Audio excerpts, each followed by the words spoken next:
बिस्मिल्लाहिर्रहमानिर्रहीम। अस्सलाम वालेकुम। मैं हूं आपका मेज़बान वसी शाह और आप देख रहे हैं ज़बरदस्त।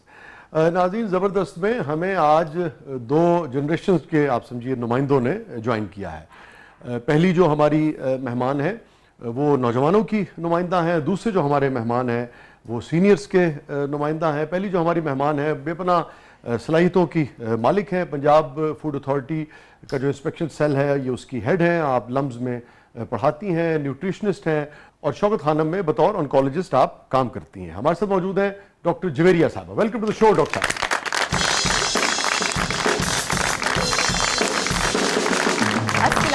वालेकुम अस्सलाम। Thank you so much. कैसे हैं आप? ठीक ठाक? आई एम गुड अल्हम्दुलिल्लाह। प्लीज तशरीफ रखिए डॉक्टर साहब।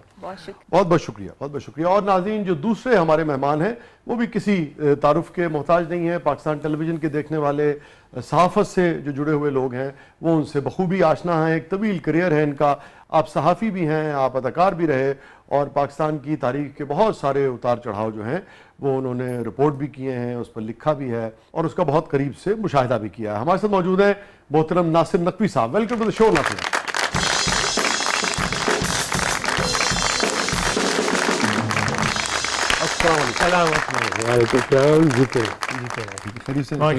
प्लीज तशरीफ रखिए। बहुत बहुत शुक्रिया नासिर भाई, आपने वक्त निकाला, आप तशरीफ लाए। Thank you so much. वज़ीर शाह साहब, आपके प्रोग्राम में मैं तो वो कहते हैं ऑक्सीजन लेने आया हूँ। यहाँ मैं देखता हूँ जितनी आप पजीराई लोगों को करते हैं, दुनिया में बहुत से अवार्ड हैं लेकिन जो अवार्ड आप एक देते हैं ना, वन एंड ओनली, उस पर बंदा ख़त्म हो जाता है। कोई अवार्ड की किसी को जरूरत नहीं है। तो मैं तो ऑक्सीजन के लिए आपके पास आया हूँ। आपके साथ जनाब मस्ताना साहब हैं, नासिर मस्ताना, और आज दो नासिर हैं, एक नासिर मस्ताना, एक नासिर दीवाना। बहुत अच्छे। Thank you for coming doctor साहबा, बहुत बहुत शुक्रिया, आपने वक्त निकाला। आपकी तो जिम्मेदारियां इतनी ज्यादा हैं, पता नहीं कैसे वक्त निकाल लिया आपने। जो जिंदगी में डिसिप्लिन और मैनेजमेंट है, इसी से इंसान सक्सेसफुल होता है। और मैं बहुत आज ऑनरेबल फील कर रही हूँ और मेरे लिए बड़ी मतलब एक खुशकिस्मती है मेरी कि आप लोगों ने मुझे प्रोग्राम में बुलाया। आप शौकत खानम में बतौर ऑन्कोलॉजिस्ट भी आप जॉब कर रही हैं, आप न्यूट्रिशनिस्ट भी हैं और आप पंजाब फूड अथॉरिटी में अपना जो उसका छापे वाला सेल को पंजाब में जहाँ भी मतलब जो भी सारा माफिया है जिसको फूड माफिया बोलते हैं, अडल्ट्रेशन आ गई, उसके अलावा कोई किसी किस्म की भी जहाँ पे क्वालिटी में कॉम्प्रोमाइज नहीं किया जाता, क्वांटिटी में कॉम्प्रोमाइज नहीं किया जाता, क्योंकि पंजाब तो एक इस टाइम में जो फूड का साइड है ना, ये पूरा माफिया भी चल रहा है। अच्छा। तो इसको जो है बड़ा you can say crack down and full check, control, balance, monitoring, ये इसको भी हम आप तो डॉक्टर साहब खुद चूंकि डॉक्टर भी हैं, इसलिए आप ये समझ सकती होंगी इस बात को। नासिर भाई तो बहुत ही हमारे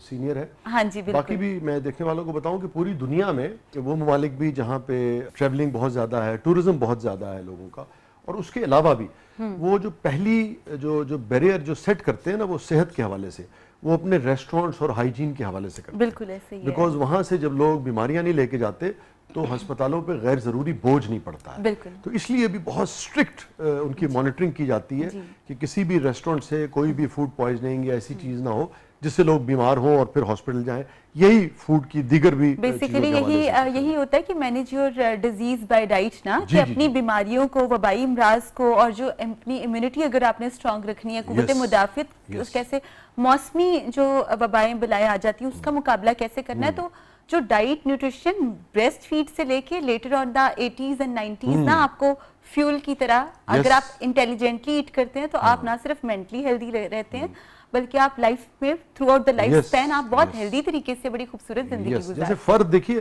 कोई फर्द हेल्दी है और वो अपनी ज़िंदगी के जो मुख्तलिफ जिम्मेदारियाँ हैं उसको बेहतर परफॉर्म कर सकता है, ज़िंदगी को एंजॉय भी कर सकता है। ऐसे ही घराना है और फिर इसी तरह से मोहल्ला है, इसी तरह से शहर है। तो जितनी हेल्दी नेशन होगी उतना ही वो नेशन हर हवाले से तरक्की भी करेगी। आप लम्स में पढ़ाती भी हैं। बिल्कुल, nutrition life time learning of LUMS. वाह, न्यूट्रिशन की लेक्चर आज दिन असल किन्ने किन्ने कम कर रही है। बहुत अच्छी है, वेरी एनर्जेटिक, बहुत अच्छी लग रही है। जी फाज जी शाह जी, आज के मेहमानों के लिए हमारी टीम ने पैकेज तैयार किया है, वो चल के देखते हैं। जी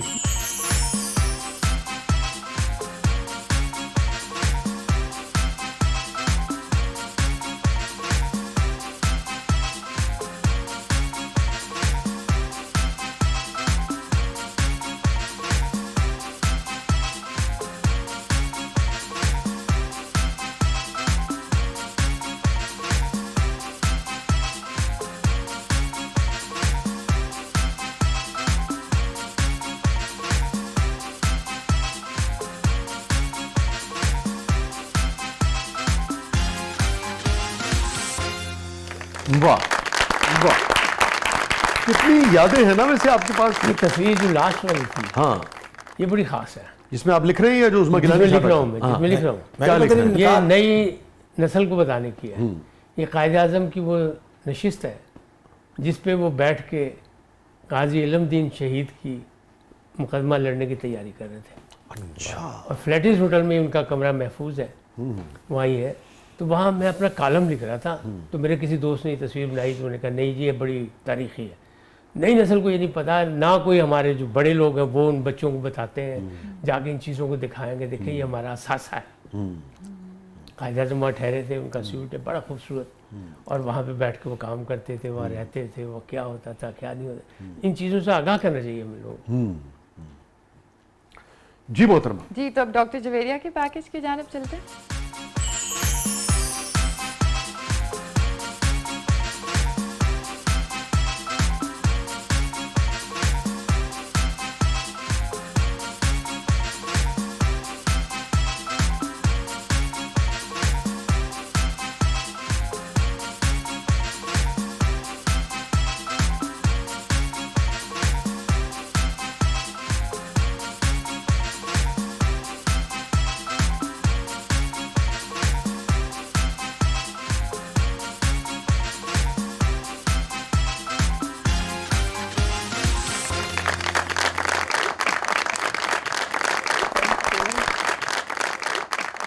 एनर्जी बहुत है आप में माशाल्लाह वैसे। जी, मेटाबॉलिज्म फास्ट है, और अच्छा।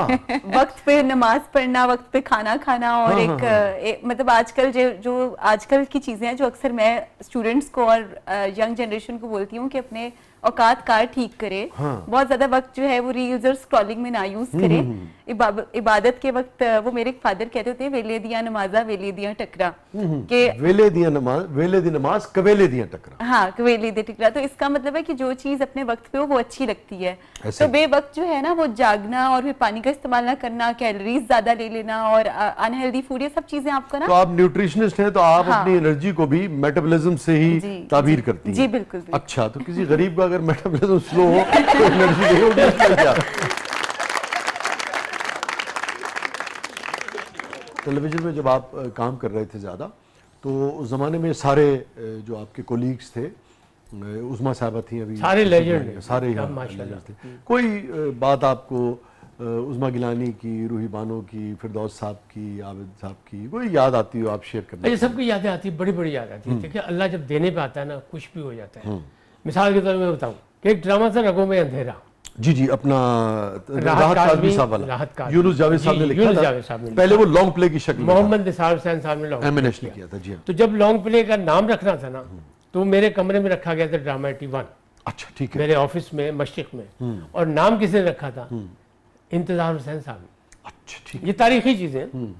तो वो रखा गया उसमें। जब ये पहला प्ले हुआ और ये प्ले में राहत काज़मी साहब थे, सब कुछ थे, तो है। इस यही बाद में फिर वो अंधेरा उजाला बना। अंधेरा उजाला जी की जी शक्ल जी, में। मैंने अंधेरा उजाला भी बहुत किया। जी, जी। अच्छा, उसमें एक छोटा सा रोल था जनाब इरफान खुसरत साहब का, और मोहम्मद निसार हुसैन साहब, इतना बड़ा नाम था और इतने बड़े वो थे, और यानी बारोब शख्सियत, तो जनरल मैनेजर थे लाहौर टीम जी, के। जी। तो वो कोई बोल नहीं सकता था उनके सामने, लेकिन उसूलों पे वो कभी रियायत भी देते थे, प्यार भी करते थे, सब कुछ करते थे। तो इरफान खुसरत साहब ने मेरे कान में कहा, क्योंकि मुझे लाने वाले थे निसार हुसैन साहब। अच्छा, मैं उस प्ले में नहीं था, मैं प्ले में रगों पे अंधेरा में लेकिन मैं उनके, हाँ, मैं उनकी कुर्बत में था निसार हुसैन साहब की। ये रगों पे अंधेरा में नाज़रीन को बताता चलूं कि उस जमाने में पाकिस्तान में हेरोइन का मंशियात के बहुत हवाले से, मंशियात के हवाले बहुत से। रुझान हो गया जी, था, जी, बढ़ जी। गया था। अच्छा, और बाकायदा मुआशरा महसूस करता था कि जो उस वक्त की नस्ल है वो नशे की लत में डूबती चली जा रही है। तो उसके तदारुक के तौर पे, खास तौर पे, ताकि नशे के खिलाफ लोगों का अवेयरनेस हो, रगों में अंधेरा उस वक्त बिल्कुल, का आगाही सीख के है। लिए सारा जी, कुछ आगाही था। के लिए। अच्छा, अब उसमें 3-4 जुमले थे इरफान खुसरत साहब के पूरे ड्रामे में। तो जब रिकॉर्डिंग पे आए तो मुझसे एक साइड पे लगा, कहते हैं और नकवी यार ए मैनू बनाना ला कुछ। मैं कहा भाई निसार साहब के पास हिम्मत नहीं हुई, यानी तो कह लगे तू गल कर। मैंने जाकर उनसे बात की कि इरफान साहब कह रहे हैं, देखिए अल्लाह देता कैसे, बहाने से देता है। और इरफान साहब ये कह रहे हैं, कदो ओ वही होए तीन तो जुमले ने तो की करेगा वो, चल उन्होंने कहा बना रहा। अब ये देखिए कैरेक्टर की कोई शक्ल हाँ, बना रहा है। ठीक है। वो बनाया जनाब डायरेक्ट हवालदार, मैं दाज माता पास खुद से बनाया उन्होंने, लिखा हुआ नहीं था पहले। उसको कैरी किया अंधेरा उजाला में यूनुस जावेद का बेहतरीन, मतलब जी जी अंधेरा यूनुस उजाला जावेद जो साहब बना, की, हाँ, बड़ी और उनकी लाइफ टाइम नामवर उनका सबसे सीरीज बड़ा, थी, हाँ, कोई उसमें उन्होंने फिल्म भी बनाई फिर। हाँ, बात तो ये होता है, इस तरह अल्लाह ने देना होता है किसी बहाने से।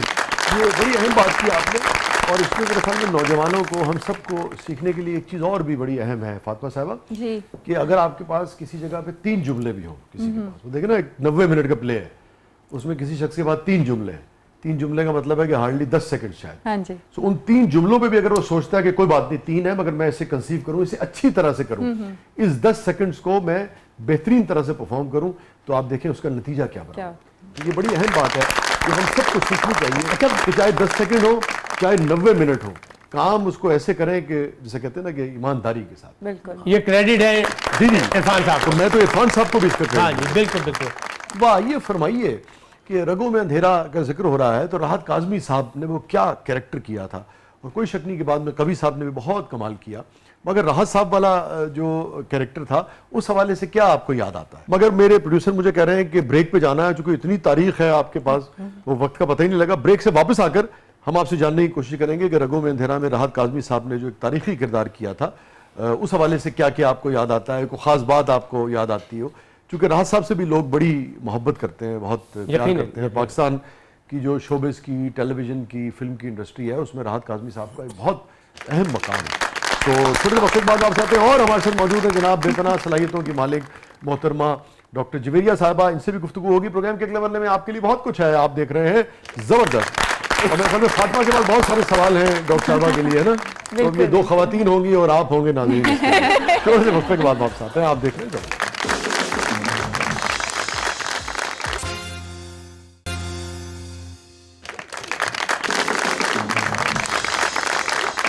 वेलकम बैक नाज़रीन, ज़बरदस्त में एक बार फिर खुश आमदीद। फातिमा साहबा, मुझे नासिर भाई से बात करनी थी, रगों में अंधेरा की हम बात कर रहे थे, राहत काज़मी साहब के, लेजेंडरी दी राहत काज़मी, है ना, उनके गुफ्तगू करना चाह रहे थे, मगर उससे पहले आप शायद कुछ पूछना चाह रही थी डॉक्टर। हाँ जी शाह जी, आपकी इजाज़त से डॉक्टर साहबा से मैं पूछना चाह रही हूँ, अब क्योंकि सोशल मीडिया में आजकल डॉक्टर साहबा दिखा रहे हैं कि फूड इनटेक लोग ले रहे हैं, और क्रीम्स को ना, इंस्टेड ऑफ क्रीम्स वो लोग एक्सक्लूड करके फूड इनटेक ले रहे हैं, जैसे रेटिनॉल की बजाय आजकल कैरेट का यूज दिखा रहे हैं, बहुत ज्यादा लिया जा रहा है। तो डॉक्टर साहबा से मैं पूछना चाहूंगी कि इसको फूड इनटेक राइट मैनेजमेंट जो है उसका स्किन पे कितना इफेक्ट होता है? फातिमा, आपने बहुत अच्छा क्वेश्चन किया। मेरे ख्याल से आपका जो क्वेश्चन है वो इस हवाले से है कि ये जो सर्दियां आ गई हैं और इसमें जो स्किन के इश्यूज होते हैं, ड्राइनेस है, खुश्की है, या फिर जो स्किन ग्लो है, तो उसके लिए लोग रेटिनॉल की मतलब क्रीम्स या चीजें लगाने की बजाय अगर फूड हो तो वो फूड सोर्सेज ज्यादा मुझे तो आपकी बात दोनों की आधी समझ में आ रही है, आप उधर ही अपना रुख रखिए, वहीं बता दीजिए जो बताना। बिल्कुल, मैं आपको ये बताना चाह रही हूँ कि जैसे कि हमारे पास सिट्रस फ्रूट्स अभी आ चुके हैं। इसका मुझे पता है क्योंकि मैं सरगोधे का हूँ। जी जी जी, चकोतरा, माल्टा, मौसमी, और इसके अलावा हमारे पास विटामिन सी एनरिच जो फ्रूट्स हैं, ठीक है, नंबर 1 वो कुव्वत मुदाफ़त भी बढ़ाते हैं, नंबर 2 आपकी स्किन में ग्लो लेके आते हैं। अच्छा, 2 चीजें इंसान की जिंदगी गुजारने के लिए बहुत जरूरी है, इंटरनल हीलिंग और इंटरनल ब्यूटीफुल होना, इंटरनल नॉरिश होना, खुराक से अपने आप को खूबसूरत करना, जिसमें एसेंशियल ऑयल्स यानी प्लांट बेस्ड ऑयल्स, उसके अलावा सर्दियों में सी फूड का इस्तेमाल, यानी कि आप प्रॉन्स या फिश या वाइट मीट की तरफ जा सकते हैं। 3rd नंबर पे सिट्रस फ्रूट्स, जिसमें हमारे पास मौसमी, माल्टा, चकोतरा और ये किन्नू वगैरह आ जाते हैं।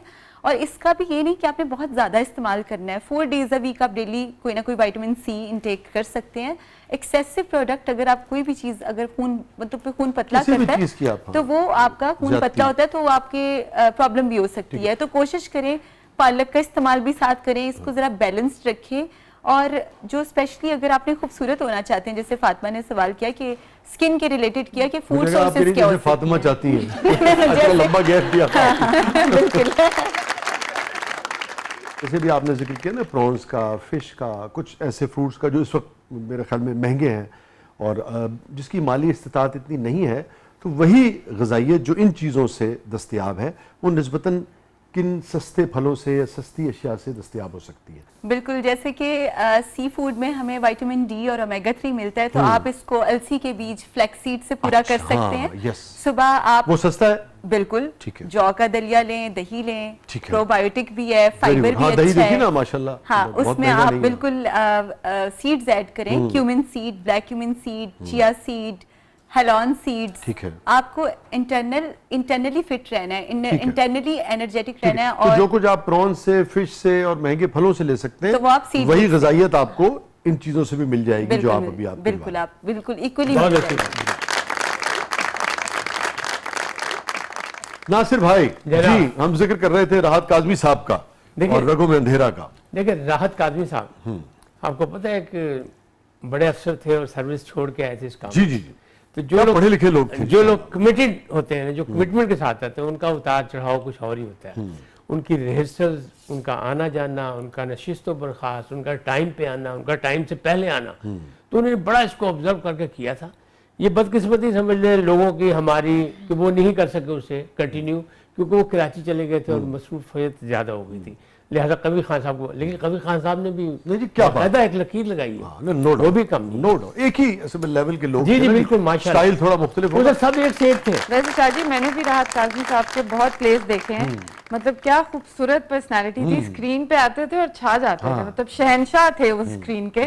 तो हम हमारे दौर में भी उनके ड्रामे देखे हैं। तो अब मैं जो जितने कैरेक्टर्स अब हैं या एक्टर्स अब हैं, वो मतलब एक्टर्स तो हैं, लेकिन वो आते हैं और जो छा जाते हैं वाली बात है ना, वो कहीं मिसिंग है। राहत काज़मी थे जी, क्या सही, राहत काज़मी साहब जो है, इस दौर के सारे लोग ये एकेडमी की हैसियत रखते हैं। हाँ, राहत काज़मी साहब जब रगों में अंधेरा कर रहे थे, तो उस वक्त भी उन्होंने स्क्रिप्ट लिया, क्योंकि एक रिवाज था, पहले स्क्रिप्ट लिया जाता था, कास्ट किया जाता था, वो स्क्रिप्ट लेते थे, पढ़ते थे, फिर। और मोहम्मद निसार हुसैन का एक बड़ा कमाल था कि चाहे वो जितने बड़े डायरेक्टर थे या जितने बड़े कोई माने ना माने, लेकिन नहीं जी, बहुत सारी वो दुनिया मानती स्क्रिप्ट लेके घर चले जाते थे।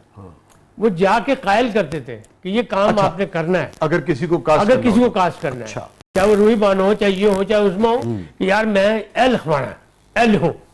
अब कोई नहीं जाता, अब मसाइल इसलिए सारे गड़बड़ हो गए। तो राहत साहब को भी ऐसे ही कास्ट किया था उन्होंने? हाँ जी बिल्कुल, उनको स्क्रिप्ट दिया, उनका पढ़ो, तो घर चले गए थे उनके? हफ्ता, हाँ हफ्ता पढ़ो, उन्हें पढ़ा, पढ़ने के बाद कहा मैं करूंगा। उस वक्त अंदाजा था आप लोगों को कि जब रगों में अंधेरा बन रहा है वो इतना बड़ा हिट होगा? नहीं, किसी को अंदाजा नहीं था, बिल्कुल अंदाजा नहीं था। लेकिन चूंकि उस वक्त मंशियात एक बहुत बड़ा मसला बन गया, जी जी जी, तो उसमें जब इसको लोगों ने पजीराई दी, और ख़ास तौर पे उसमें से जब इरफान खुसर साहब का करैक्टर निकला, जमील फखरी साहब का करैक्टर निकला, ये लोग जब उभर के सामने आए तो उन्होंने कहा नहीं, इस पर सीरियल बननी चाहिए। फिर निसार हुसैन साहब ने सीरियल लिखाई और राशिद डार साहब ने उसको डायरेक्ट किया। और अभी आप जिक्र कर रहे थे MNH साहब के हवाले से और रूही बानो के हवाले से भी कोई बात आप अभी जब जिक्र कर ड्रामा 81 शुरू हुआ, हाँ, तो 81 का पहला ड्रामा जो था दरवाजा था, मुन्नू भाई ने लिखा। उन्होंने कास्ट किया मेन रोल के लिए रूही बानो को, ये नई नस्ल के लिए बड़ा अहम काम। तो रूही बानो को कास्ट कर लिया, रूही बानो को स्क्रिप्ट दे दिया, रूही बानो आती नहीं, जाती नहीं, रिहर्सल करती नहीं, तीसरे दिन उठा कर उन्हें स्क्रिप्ट मुंह पे मारा, रूही बानो ने? हाँ कि मैं नहीं करना। अच्छा, उन्होंने कहा क्यों नहीं करना? मुन्नू भाई भी बैठे हुए थे, निसार साहब भी बैठे हुए थे, उन्होंने कहा क्यों नहीं करना? कहती मैंने नहीं करना। कल चली गई, निसार साहब गए पूछने कि क्यों नहीं करना? उसने कहा अगर मुझसे ये कराना है तो मुझे 3 महीने दे और 2 महीने मुझे गुलाब देवी अस्पताल में दाखिल करा दे। जब तक मैं इस कैरेक्टर को समझ नहीं लूंगी, वो अपने अंदर उतार नहीं लूंगी, जब तक नहीं। किसी मरीजा का किरदार था? हाँ, या वो डॉक्टर का? जाहिर है टीबी की मरीजा था। थी। तो सारे जो थे वो 2 महीने, फिर जनाब ड्रामा मुलतवी किया गया। फिर पहला ड्रामा यूनुस जावेद से लिखवाया गया इमरजेंसी में, वो था कांच का पुल। हाँ, कांच का पुल, यस। उनका जो किताब भी है जी जी प्लेस जी, की, उसका नाम अल्हम्दुलिल्लाह मैं भी उसमें कांच था। का पुल ही रखा। अच्छा, तो वो पहला प्ले फिर वो बना, वरना पहला था दरवाजा। हाँ। फिर दरवाजा उसने 2 महीने 2.5 महीने के बाद किया। हाँ। और दरवाजा ऐसा ड्रामा था जो पूना एकेडमी में भी मौजूद है, जिस पर उस वक्त के जो आमिर हुक्मरान थे हमारे, जनरल जियाउल हक साहब, उन्होंने खत लिखा MNH को कि जनाब आपने कमाल ड्रामा कर दिया, रूही बानो ने कमाल कर दिया, और ये वो। तो उस पर उन्होंने मुझे बुलाया, कहने लगे यार देख सदर का खत है। मैं कहा सानू की फायदा?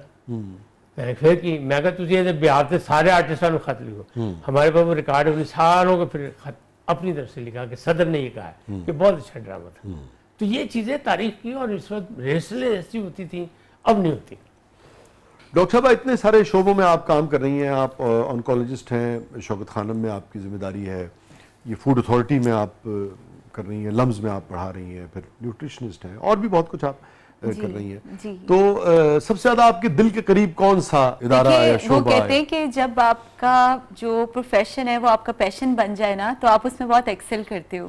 बेशक। तो न्यूट्रिशन जो था ना वो शुरू से मेरी इतनी रगबत थी इस तरफ कि बुक्स पढ़ना और नॉलेज लेना, ये मतलब मुझे लगता है इंटरनेट और ये सब चीजें तो अब चीजें आ रही है हाँ, ना। हाँ, पहले मतलब नानियां दादियां हुआ करती थी। हम लोग देखिए, हाँ वही एक तो सबसे बड़ी न्यूट्रिशनिस्ट हाँ हाँ एक तो वो हाँ। है, देखिए वो भी बड़ी जबरदस्त न्यूट्रिशन है जिसको बोलते हैं mother is a lab institution. Yes। और जो मतलब जो उनके पास तजर्बा था, आज भी ये मैं भी अंकल से भी बोल रही थी और मैं अपने फादर का हवाला भी दे रही थी कि आज भी आज की डेट में भी हम जितना मर्जी पढ़ ले, एक पोजीशन पर हो, जितना मर्जी ट्रैवल कर ले, एक्सपोजर है, एक्सपीरियंस, पर एक्सपीरियंस आपके बड़ों के पास ही है। मैं उसकी वजह बताऊं डॉक्टर साहब आपको? जी जी। वो बाजू का लोग आज भी पूछते हैं कि भाई बुजुर्गों का जो टोटके जो कहलाते हैं उनकी क्या सिग्निफिकेंस है। मैं बताता हूँ आपको उसकी सिग्निफिकेंस क्या। अच्छा है अगर ये नौजवानों तक, लोगों तक भी पहुंच सके कि जी। वो सिर्फ उसके पीछे सिर्फ एहतराम नहीं होता, एहतराम एक चीज है मगर उसके पीछे तजुर्बा होता है। कैसे? कि जब आप लोग किसी भी दवाई का तजुर्बा करते हैं आज के दौर में, जो सैम्पलिंग करते हैं या जो भी करते, तो मैं देखता हूँ मुख्तलिफ जब मेडिसिन की डिटेल्स में पढ़ रहा होता हूँ तो पता लगाता है कि 2000 लोगों पे तजुर्बा किया, 3000 लोगों पे तजुर्बा किया, 4000, 10000, यही आपकी जी बिल्कुल। और उसके बाद आपको पता लगा कि भाई फर्ज कर लीजिए एसिडिटी की कोई मेडिसिन है, आपने 10,000 लोगों पे तजुर्बा किया। हाँ जी। और आप उसके बाद किसी नतीजे पे पहुंचे। जी। दूसरी तरफ आप कहते हैं भी नानी दादी या टोटकी की अहमियत है। मैं आपको बताता हूँ क्या अहमियत है। हाँ। उसकी अहमियत क्या है कि वो सदियों का तजुर्बा होता है। सदियों में यकीनन करोड़ा अरबहा लोगों ने वो तजुर्बा किया है, उसका वो निचोड़ पहुंचता है खानदानों तक। वो निचोड़ जो है वो फिर पहुंचता है। बिल्कुल। तो भी चूंकि खवातीन ज्यादातर घर देखती रही हैं अब तक पूरे मुआशरे में, दुनिया में, तो वो उन तक पहुंचता है। मतलब ये छिलका उतार के खाना बादाम का, ठीक है ना, एक मिसाल दे रहा हूँ, सैकड़ों चीजें ऐसी बहुत सी जो कि आपको मेडिकल साइंस आज बताती है। वो सदियों के तजुर्बे के बाद और उसमें अरबहा लोगों ने हिस्सा लिया है, वो आप तक पहुंचता है। बिल्कुल ऐसे। तो मेरे ख्याल में उससे जरूर फैज उठाना चाहिए। बिल्कुल ऐसे। ਉਸ ਤਜਰਬੇ ਦੀ ਕੀ ਬਾਤ ਹੈ ਜੀ ਮੁਰਸ਼ਦ ਡਿਸਕਸ ਕਰ ਰਹੇ ਸਨ ਕਿ ਹੁਣ ਤੇ ਥੋੜੀ ਜਿਹੀ ਵੀ ਪੇਨ ਹੋਵੇ ਜਾਂ ਬੱਚੇ ਨੂੰ ਰੋਣਾ ਸ਼ੁਰੂ ਹੋ ਚਿਰਨ ਲੈ ਕੇ ਦੌੜ ਪੈਂਦੇ ਨੇ। ਉਦੋਂ ਤਾਂ ਬੱਚਾ ਰੋਂਦਾ ਸੀ, ਦਾਦੀ ਕਹਿੰਦੀ ਉਰੇ ਫੜਾ ਮੈਨੂੰ, ਉਹਨੂੰ ਪੁੱਠਾ ਲੰਮੇ ਪਾ ਕੇ 3 ਵਾਰੀ ਇੰਜ ਕਰਦੀਆਂ ਕੀ ਬੱਚਾ ਨਾਲ ਹੀ ਸ਼ੁਰੂ ਹੋ ਜਾਂਦਾ ਸੀ। ਡਾਕਟਰ ਸਾਹਿਬ ਕੋ ਪ੍ਰੌਨਸ ਨॉन कोई फिश मेरे लिए लेके आओ कि मम्मी जिंदगी की गल करा। बिल्कुल आपको खिलाएंगे मछली वगैरह। सर्दियां आ गई हुई हैं तो मछली तो मेरे ख्याल से सारे लाहौरियों को और पूरे पाकिस्तान को इस टाइम जो है। कदों खवाओगे? अब व्हाट्सएप ने भी मैंने वादा किया तेन मच्छी खवावांगी। 1 साल हो गया मच्छी नहीं खवाई। ਉਹ ਤੋਂ ਕਹਿੰਦਾ ਜਿੱਥੇ ਮੈਂ ਕੁੰਡੀ ਸਿੱਟਣੀ ਹੈ ਉਹਨੇ ਏਰੀਆ 'ਚ ਮੱਛੀ ਨਹੀਂ ਆਉਂਦੀ।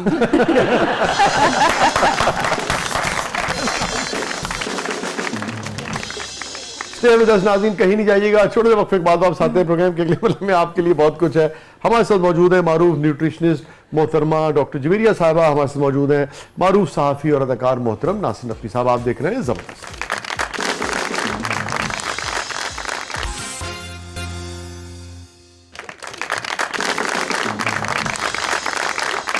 वेलकम बैक नाज़रीन, ज़बरदस्त में एक बार फिर खुशामदीद। फातिमा साहिबा, क्या है प्रोग्राम के इसमें? जी, तो अब हमारा सेगमेंट है पब्लिक सब जानती है। तो देखते हैं आज पब्लिक के पास कौन से सवाल आते हैं आपके लिए। जनाब।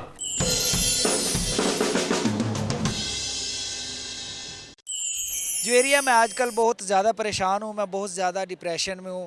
बजाय आप मेरा इलाज करें, आप मुझे कोई अच्छा सा रिश्ता ढूंढ के दे दें और मुझे उम्मीद है कि इससे मेरा डिप्रेशन दूर हो जाएगा। डॉक्टर है मैं रिश्ते वाली नए इलाज मांगता फिर।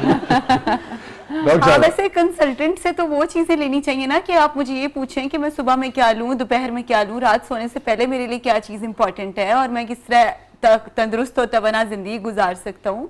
मतलब अभी रिश्ता मैं आपके लिए कैसे ढूंढूं? ये तो जिंदगी में आपकी अपनी चॉइस होती है। मैं खूबसूरत हो जाऊं ताकि मेरा रिश्ता खुद आ जाए। हाँ, तंदुरुस्त तवाना होंगे, अच्छे लगेंगे तो खुद ही।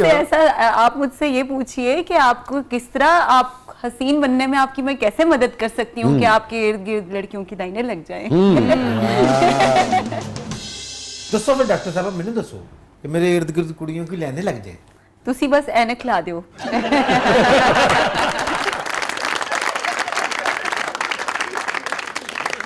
जी, फातिमा कुछ पूछना चाह रही शायद। जी शाह जी, मेरा डॉक्टर साहिबा से सवाल है कि आजकल औरतों में, ख़वातीन में पीसीओएस बहुत ज़्यादा हो गया और हार्मोनल इशू की वजह से या फूड इनटेक की वजह से एक्नी का भी इशू बहुत ज़्यादा है। जी। तो डॉक्टर साहिबा ये बताएं कि कौन सी फूड इनटेक को वो अवॉइड कर सकती हैं जिनसे उनका पीसीओएस भी बैलेंस रहे और उनकी एक्नी भी अवॉइड कर सके। सब तो पहले अपने बंदे नाल लड़ना नहीं उन्होंने।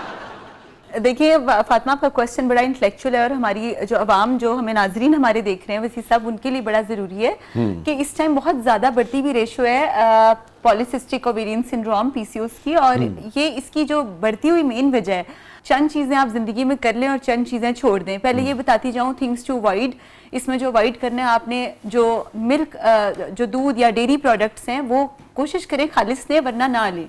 एक चीज़, उसके बाद जो पोल्ट्री है, यानी अगर देसी अंडा और देसी मुर्गी ज़िंदगी में नहीं इस्तेमाल कर रहे तो बेहतर है कि छोड़ दें, क्योंकि जो ब्रायलर है उसमें जितनी ज़्यादा अडल्ट्रेशन है, मिलावट है, वो उतनी ज़्यादा हेल्थ इफेक्ट होते हैं। आपको अर्ली एजिंग, अर्ली मैच्योरिटी, फिर उसके अलावा मतलब हार्मोनल जो डिसबैलेंस है, बिल्कुल बहुत ज़्यादा और हार्मोनल प्रॉब्लम्स हैं। बच्चों मेल फीमेल बिल्कुल सबके लिए बिल्कुल ज्यादातर ये फीमेल्स की हेल्थ पे होता है, उनको क्योंकि ज्यादा- फीमेल्स के एक माह में 4 दफा हार्मोन्स के अप्स एंड डाउन्स होते हैं।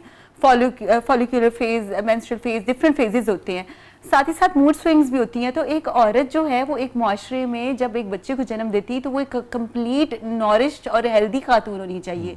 अब इस चीज़ को और इस कॉन्सेप्ट को समझाते समझाते हमें मतलब ये अरसा और वक्त हो गया है कि एक जो छोटी बच्ची है, एक जो कॉलेज गोइंग है, स्कूल गोइंग है, उसने खातून खाना बनना है, उसने माँ बनना है, उसकी न्यूट्रिशन बहुत ज़रूरी है।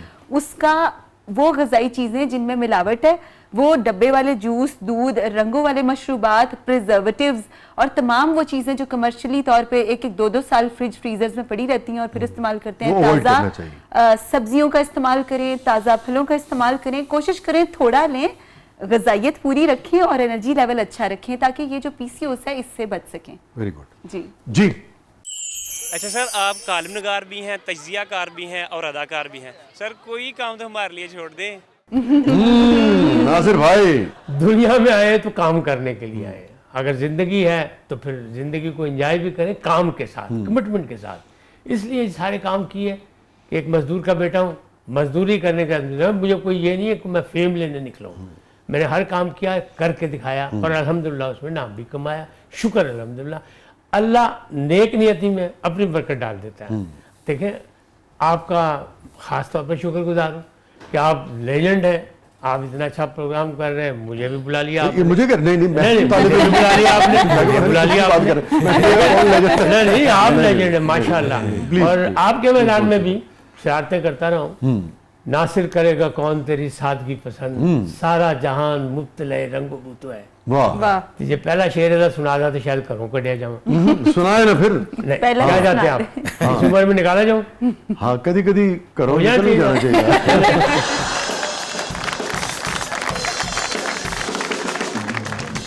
साए से भी मेरे जो गुरेजा है आज तक, वाह, साए से भी मेरे जो गुरेजा है आज तक, दिल के कफस में कैद वही खूबरू तो है। वाह वाह वाह वाह। तो आप क्यों घर से निकाले जाएंगे? आप कह दीजिएगा बेगम तुम्हारे लिए तो कहा है, ना, तुम ही हो वो खूबरू।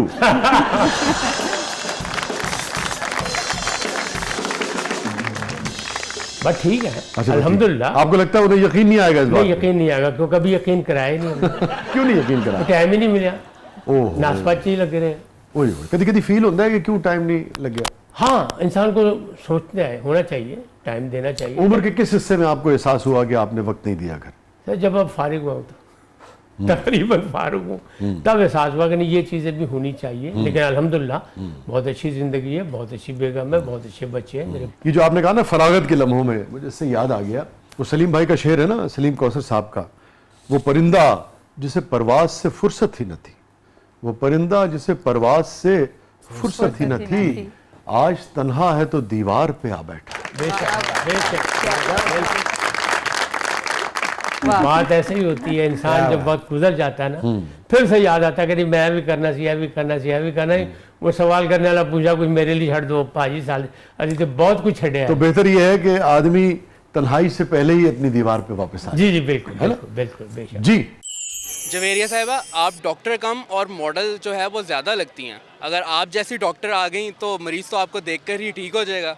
बहुत शुक्रिया ये जो इन्होंने क्वेश्चन किया और साथ ही तारीफ अच्छी लगती है आपको वैसे? हाँ बिल्कुल, किसको अच्छी नहीं लगती है ना? हाँ, जब तारीफ हो रही हो तो फिर तो आप कहती हैं ब्रेक नहीं लगे तो बेहतर है।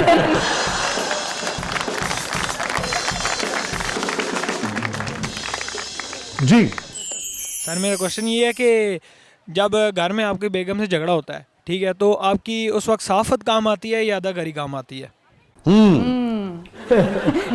सिर्फ खामोशी, हम जिंदा रहने का नाज़रीन स्टे विद अस, कहीं नहीं जाइएगा, छोटे से वक्फे के बाद वापस आते हैं। और खामोशी में वैसे भी आफियत है और इस रिश्ते में तो बहुत ही आफियत है। और ये डर या खौफ की वजह से नहीं है, बाज़ औक़ात आप अपने पार्टनर के एहतराम में भी खामोश हो जाते हैं और फिर उससे खैर जो है वो बरामद होती है। ऐसी है ना? तो छोटे से वक्फे के बाद वापस आते हैं। प्रोग्राम के अगले मरले में आपके लिए बहुत कुछ है, आप देख रहे हैं ज़बरदस्त।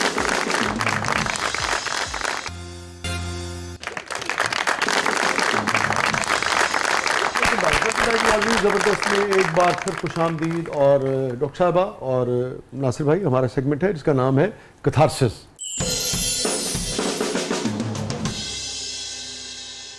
तो आपसे शुरू करते हैं नासिर भाई। Any regret in life? एक है, मेरे 2 दोस्त मुझसे नाराज हैं।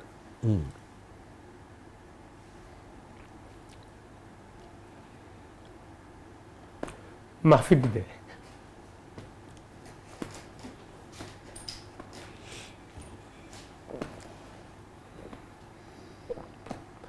मुझसे नहीं, आप ठीक होते और मेरी गलती भी कोई नहीं। बाई चांस जब एक हादसा होता है, हो जाता है, उस पर वो नाराज हो गए। एक कराची में मौजूद है, फरहान मलिक साहब है, एक अमेरिका में मौजूद है, वो डॉक्टर सज्जाद खान साहब है। बड़ी दफ़ा मैंने कहा यार गलत फहमी में सब कुछ हो गया, मेरा उसमें काम भी कोई नहीं, किसी और वजह से हो गया, आप तो मुहसिन है। लेकिन उन्हें एक दफ़ा ये नहीं कहा कि यार कोई इसका अफसोस है मुझे, और अगर वो नहीं करें तो रहेगा, बाकी कुछ नहीं। अल्हम्दुलिल्लाह अल्लाह ने बहुत कुछ दिया, बहुत सोच से अच्छा हूँ मैं, अपनी औकात से बहुत आगे हूँ। ईवान सदर हो, ईवान वज़ीर आज़म हो, वज़ीर आला, गवर्नर, सब जगह मेरे ज़ात में भी खाने होते रहे, मैं भी खाऊँ, लेकिन ये सब चीज़ें कुछ नहीं। असल चीज़ वो है दोस्तों की खफगी का, कि वो उनकी खफगी दूर नहीं हो रही, इसका बहुत हाँ, मुझे तकलीफ है। माँ गई, बाप गया, बाप रुखसत में लगा, छत गिर गई, माँ गई, लगा घर उजड़ गया। लेकिन ये इंसान कुदरत है, इसमें होना है और इसे बर्दाश्त करना है, उसी ने हौसला देना है, क्योंकि एक सिलसिला है और जाना चाहिए, सबने जाना है। हम भी आए ही दुनिया में जाने के लिए, पैदा ही इसलिए हुआ कि मरना हमने, तो मौत तो हक है, उसका कोई वो नहीं है, कोई मलाल नहीं है। इन चीज़ों का मलाल है कि जब हम लोगों के साथ अच्छे रहे, तो मैं कहा करता हूँ अक्सर कि अगर हो सके तो और भी दे आसरा मुझे, मैं सायादार पेड़ हूँ, मत काटना मुझे। बहुत अच्छे, फिर पढ़िएगा, बहुत अच्छे। अगर हो सके तो और भी दे आसरा मुझे, बहुत अच्छे नासिर भाई। मैं सायादार पेड़ हूँ, मत काटना मुझे, जिसने डसा उससे ही कहना पड़ा मुझे, मैं गिर रहा हूँ बढ़ के जरा थामना मुझे। ऐसे वाक़यात भी दुनिया में, लेकिन कुछ नहीं, कोई फर्क नहीं पड़ता, इसलिए कि मैंने वक्त के साथ ओन किया। और मैं दुश्मन से नफरत नहीं करता, दुश्मन से भी है ना, नफरत नहीं करता। दोस्त तो दोस्त है, लेकिन दुश्मन की मौजूदगी में दोस्त की कदर होती है, ज्यादा कदर बढ़ जाती है। बेशक दुश्मन को भी मैं उसी तरह खंदा पेशानी से मिलता हूँ। मेरे मुखालफिन, बड़े इलेक्शन, बड़ी चीज़ें, बड़ी बातें, वो जो आपको दुख है ना, जिस दुख का आपने इजहार किया, और बहुत ही मुख्तलिफ नौइयत का आपने रिग्रेट जो है वो शेयर किया, हालांकि उसमें मेरा कोई कसूर भी नहीं है, हालात और वाक़यात के हैं। जी जी जी, कि मैं बहुत ही मतलब समझ लो मैं ज़मीन पे आ गया था, एक दोस्त ने मेरा हाथ पकड़े खड़ा किया मुझे, मैं उसका शुक्रगुजार था। लेकिन मैं अगला जो स्टेप लिए, जब मैं ज़िंदगी में आया वापस, तो मैंने जो अगले स्टेप लिए उसमें मैं लेता ही गया, तो वो समझा कि शायद ये मुझे इग्नोर कर गया। हालांकि उसके बाद मैं कोई 1000 दफ़ा मदद कर चुका हूँ, डेली उसे गुड मॉर्निंग भी करता हूँ। आई होप कि आज वो देखेंगे तो अल्लाह जरूर करे, उनको अल्लाह करे कोई हो की जाए, जो- आप सिफारिश कर दें। हाँ, मैं खैर क्या, मगर ये कि उनको खुद ही आपके इखलास का और उसका हाँ। अंदाज़ा होगा, जो आपकी कैफियत है, जो खुलूस है अपने इस दोस्ती के लिए। और मुझे याद आ गया उस पर, आप लुत्फ़ लेंगे शायद, आपके दोस्तों पर भी कोई असर उसका हो सके। रूठ जाए मेरी आंखों से भले भी नाई, डूबता साफ नज़र आया किनारा कोई दोस्त, डूबता साफ नज़र आया किनारा कोई दोस्त, फिर भी कश्ती से नहीं हमने उतारा कोई दोस्त, वाह वाह, फिर भी कश्ती से नहीं हमने उतारा कोई दोस्त। और जो आपकी कैफियत है कि रूठ जाए मेरी आंखों से भले भी नाई, रूठ जाए मेरी आंखों से भले भी नाई, काश रूठे न कभी आँख का तारा कोई दोस्त। बेशक बेशक बेशक। तो हम तो दुआ करेंगे जी कि दोस्तों बहुत के इस मामले में आप के दोस्त जो हैं उन तक आपका खुलूस पहुंच सके और अल्लाह ताला उनके दिल में नरमी भी पैदा करे और दरगुजर का हौसला भी दे, और जो भी आपके माबैन मामला है वो खुश उसलूबी से हल हो सके। इस पे वैसे मुझे याद आया, वो है तो तकलीफ दह बात है, मगर आप लिटरेचर के आदमी हैं। फ़ानी का वाक़या है, फ़ानी बदायूनी का, बस कमाल के शायर थे। तो फ़ानी की ना एक दोस्त से बहुत गिला शिकवा हो गया, कोई वो हो गया, और फ़ानी ने बहुत उनको मैसेजेस भेजे, जहाँ तक मुझे वाक़या याद आ रहा है। फ़ानी की किताब में भी दर्ज है उनकी, उसमें भी। तो वो दोस्त नहीं होता है, दोस्तों में बाज़ औक़ात रंजिश पड़ जाती है, हर दौर में होता है, हर दौर में होता है, और हर एक के साथ होता है। जी जी जी, हर एक के साथ होता है। मैं ये ज़रूर समझता हूँ कि दोस्तों के हवाले से दिल बहुत कुशादा रखना चाहिए, यकीनन। और मैं सिर्फ ये समझता हूँ कोई खुदा न खास्ता कोई बहुत कोई गैरत का मामला ना हो, अदरवाइज माली मामला भी बहुत कुछ हो जाता है। दोस्त अपनी सब वजह से, कुछ मैं कहता हूँ सब छोड़ देना चाहिए। कोई दोस्त खामियों और खूबियों के जी साथ जी होते जी हैं, जी जी बिल्कुल। जी, बस ये एक है कि कोई बहुत ही हीनियस कोई ऐसी चीज़ ना हो, बाकी कोई बात नहीं। दुनिया इतना कुछ कर दी है, कोई बेली कर गया था, तो फ़ानी से वो राज़ी नहीं हो रहे थे, तो तकरीबन यही कैफियत थी। अल्लाह ताला आपको सलामत रखे। तो फ़ानी ने एक शेर लिखा है, और फ़ानी ने वो शेर लिख के उनको भिजवा दिया है, और वो शेर था कि सुने जाते न थे तुमसे मेरे दिन रात के शिकवे, सुने जाते न थे तुमसे मेरे दिन रात के शिकवे, कफन सरकाओ मेरी बेजुबानी देखते जाओ। वाह वाह, तो फिर तारीख लिखती है कि उनके जो दोस्त थे वो नंगे पैर दौड़ते हुए लपके फ़ानी की तरफ। तो जब तक दोस्त हयात है तब तक उसको, हाँ, अगर वो खुदा न खास्ता कोई भी चला गया, फिर क्या आपने जाहिर बाद में। तो अल्लाह ताला जी आप अच्छे रिश्ते, के लिए आसानी अच्छे करे और दोस्त दोस्तों को जोड़ के रखें। हाँ, हमारी तो यही दुआएं हैं। डॉक्टर साहब फरमाइए, कभी किसी बात पे कोई गिल्ट रहता है? जैसे देखिए अभी तो हम ये लाइट्स कैमरा एक्शन वाले मोड में और प्रोग्राम चल रहा है। नहीं ऐसी गलती ना बताएं आप जो लाइट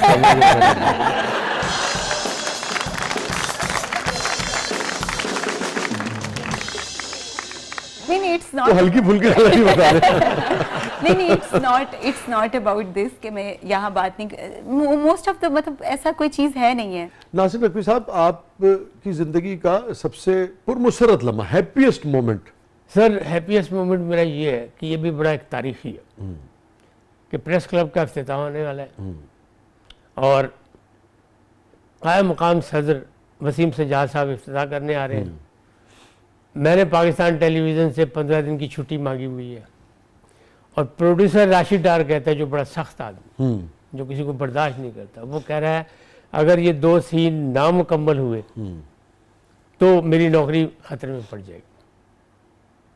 मैं उस मोमेंट पे मैंने जाकर वो 2 सीन रिकॉर्ड कराए, जिस वक्त चंद घंटे पहले जिस वक्त मैंने इस फंक्शन को प्रिजाइड करना था, क्योंकि प्रेस क्लब का इफ्तिताह हो रहा था। मैं सिर्फ पैगाम यही देना चाहता हूँ कि किसी को देख के हिर्स ना करें, अपनी मंजिल तलाश करें, जद्दोजहद करें, और पाँव खींचने वाले मिलेंगे, हासिद मिलेंगे, हसद होता है, उनको छोड़ें।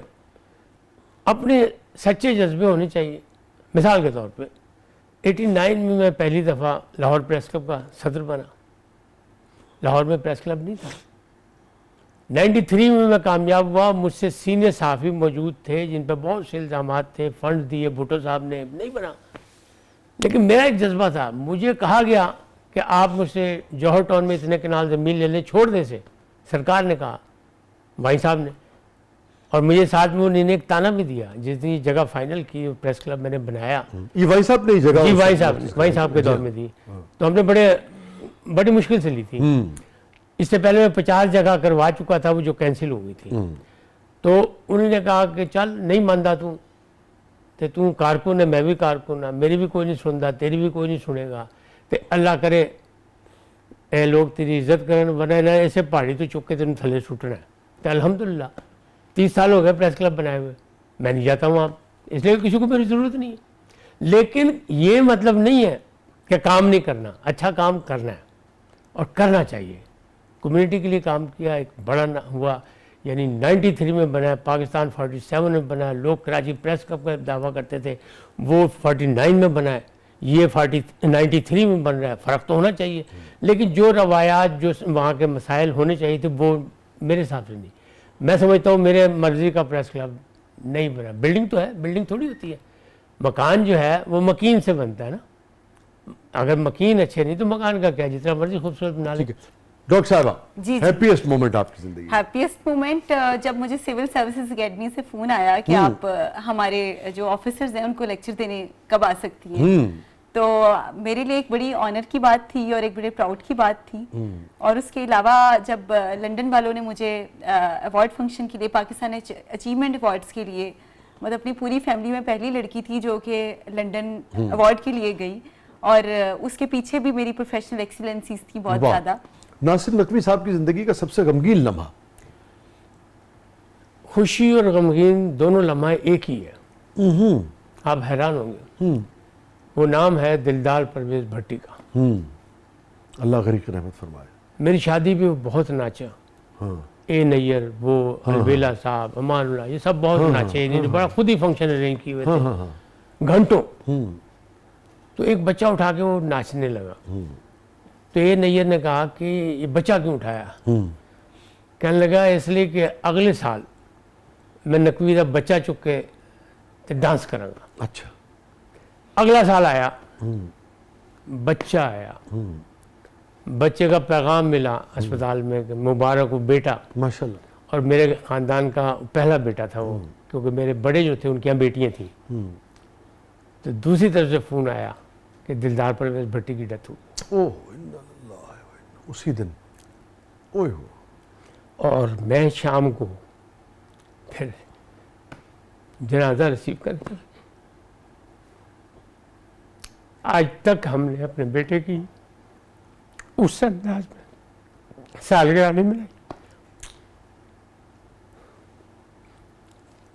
क्योंकि नाचे ही बहुत था, शोर ही उससे बड़ा मचाया था।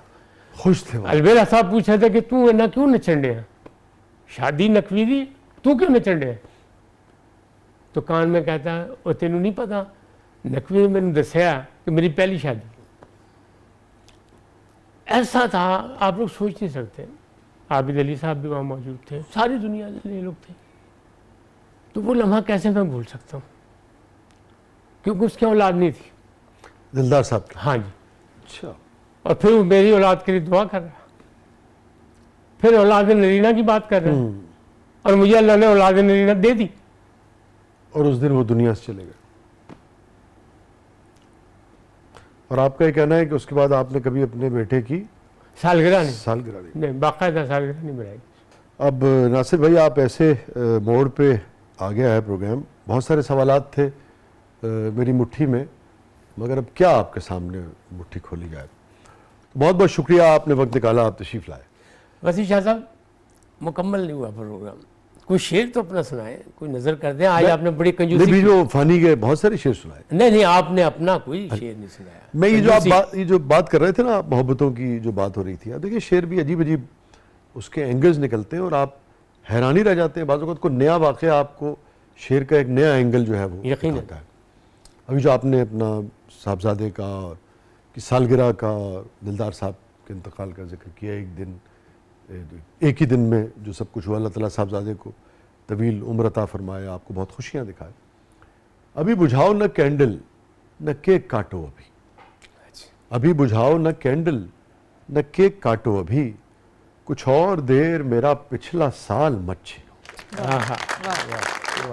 तो बाज़ वक्त ऐसे होते हैं ज़िंदगी में कि काश वो न गुज़रे, काश वो ना हुआ हो, काश वो वक्त थम सके, मगर क्या कीजिए कि वक्त थमता नहीं है, और जो होना होता है वो होके रहता है। बस अल्लाह ताला खैर दे ज़िंदगी में। बहुत बहुत शुक्रिया, थैंक यू सो मच, आपकी तशरीफ़ आवरी का बहुत बहुत शुक्रिया नासिर भाई, बहुत बहुत शुक्रिया डॉक्टर साहबा, आप तशरीफ़ लाई। और नाज़रीन, ये था आज का ज़बरदस्त। और अभी जो बात की नासिर भाई ने कि अपने साहबजादे की इन्होंने सारी ज़िंदगी सालगिरह नहीं बनाई, इसलिए कि उस दिन एक बहुत प्यारा दोस्त इनका इस दुनिया से चला गया था। मैं सिर्फ एक चीज़ कहूँगा कि देखिए, ये बड़ा प्रैग्मेटिक दौर कहलाता है ना, हम हर चीज़ को प्रैक्टिकल वे में देखते हैं, प्रैग्मेटिज्म के साथ देखते हैं, अमलियत पसंद हो गए हैं। मगर लोगों को हमेशा याद रखना चाहिए, दुनिया कितनी ही अमलियत पसंद क्यों ना हो जाए, इंसान बिलाखिर जज्बात के बगैर कुछ भी नहीं है। वरना तो मुजस्मे में, एक पत्थर के मुजस्मे में जो बेपनाह हसीन हो या रोबोट हो, उसमें जो कि बहुत सारी कमांड्स देता हो, बहुत सारे काम करता हो, लेकिन अगर वो रो नहीं सकता, अगर उसके अंदर ये जज्बा नहीं है कि एक दोस्त जो उसकी शादी में बहुत खुश था और बहुत उसने रक्स किया, और वज़ादारी का ये आलम ना हो कि वो अगर दोस्त उसी दिन दुनिया से चला जाए जिस दिन बेटा भी पैदा हो, और आदमी फिर सारी ज़िंदगी उस औलाद की सालगिरह भी ना मनाए। ये जो जिसको जज्बात कहते हैं, पता नहीं ये अमलियत पसंद इसको कैसे देखेंगे। मैं तो समझता हूँ यही इंसान का बड़ापन होता है, और यही वज़ादारी, यही जो जज्बातियत है, पॉजिटिव हवालों से जज्बातियत, मेरे ख़्याल में यही इंसान को इंसान बनाती है, और उसे सलामत रहना चाहिए और इसकी तहसीन करनी चाहिए। मैं और क्या कहूँ, आपने मुझे ख़ुद भी जज्बाती कर दिया। ये जो खुलूस था आपका अपने दोस्त के लिए, जो कमिटमेंट थी, जो प्यार था, बस क्या कह सकता हूँ। ये है और रहेगा, इसलिए कि उन्हीं लोगों को याद किया जाता है जो खुद कुछ करके जाते हैं। वो क्या था क्या नहीं था, ये तो उसके करीबी दोस्त जानते हैं। वैसे तो एक वो आम आदमी था, लेकिन वो एक प्रोफेसर था अंग्रेजी का, एक वो कालम नवीस था, हमारे कहने पर उसने लिखना भी शुरू किया, सब कुछ हुआ, वो अपनी जगह।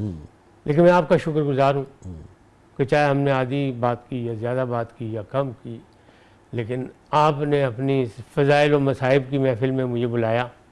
बहुत बहुत शुक्रिया नासिर भाई, आपने वक्त निकाला, आप तशरीफ़ लाए, थैंक यू सो मच। बहुत बहुत शुक्रिया डॉक्टर साहब, आप तशरीफ़ लाई और आपने वक्त निकाला, थैंक यू सो मच। और अभी नासिर भाई जिस जज्बे का जिक्र कर रहे थे, ये रिश्ते, ये जज्बात ऐसे ही हुआ करते हैं।